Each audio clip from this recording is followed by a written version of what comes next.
Okay, you're on film. Really? Yes, really. We're going to put the rubber on the outer edge of the windshield, obviously. And probably the best thing to do is to get the two corners in and a bit of this. We'll get a bit of that in. I have a gallon of this stuff called RU Glide. It works well with rubber. And it dries off. I appreciate the fact that you want to do that, and but some of the resistance of it you want too also. That yeah.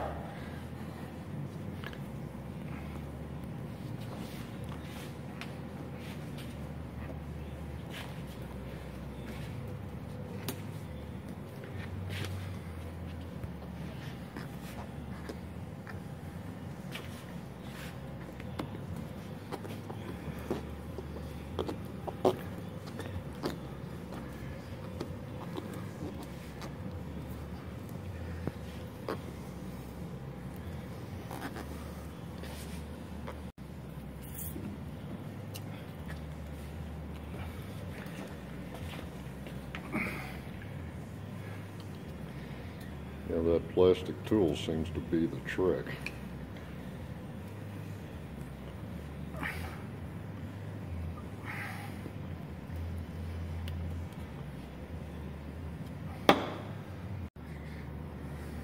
Now you're good. Okay, I'm just pulling the rubber apart with my thumbs and pushing up with my forefingers to get the rubber to go around the lip on the chrome strip.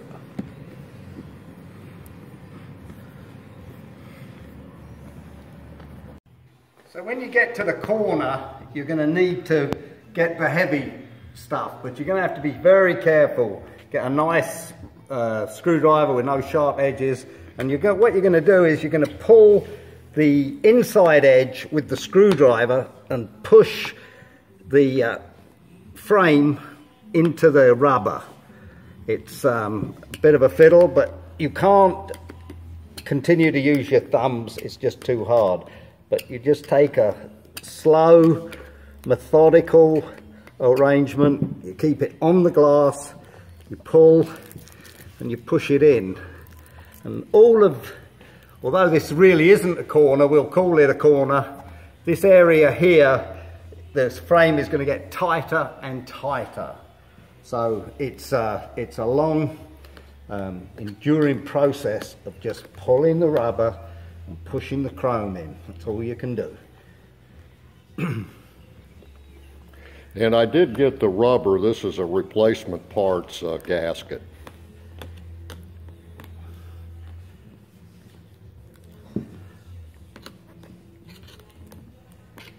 Got Wendell over here, we got Jim, and we got Ralph. And okay, Ralph, let's hear it. Well, we got it in. We got the chrome strip pushed all the way into the rubber seal. It's spread. So what we're going to do is we're going to string the seal so that we can put it into the car. So we put the string in the seal, like so, and we'll stop in the middle. We go all the way around, because that's where we're going to start when we start pulling the string.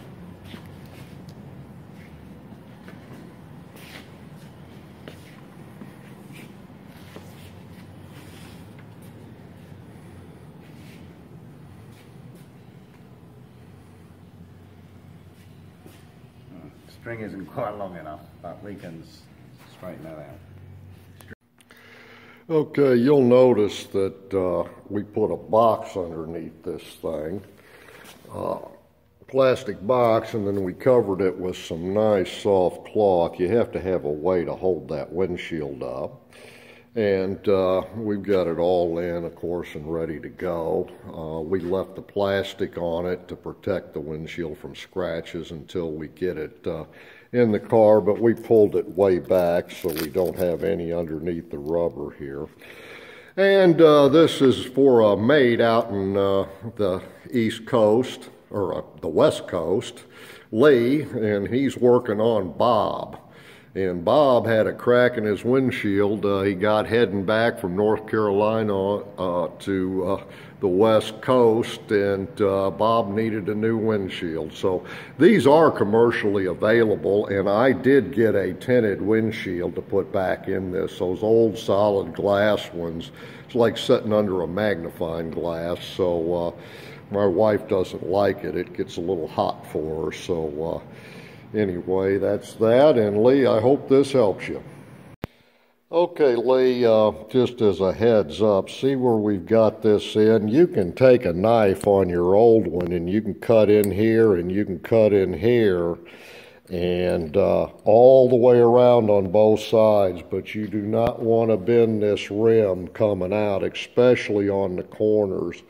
And these bottom corners, cut it out real good, and be careful, you know, not to scrape the metal, but you know, the glass, it doesn't matter if you cut it up, you're going to throw it away anyway if you get some scratches on it or whatever. But I didn't have a car, Lee, to show you taking it out, so there you go.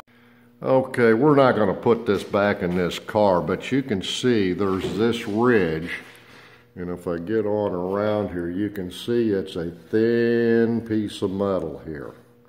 And from the inside here, there's just a thin piece of metal. This is where the string's going to pull, and then you're going to pull that rubber from here on the back side here.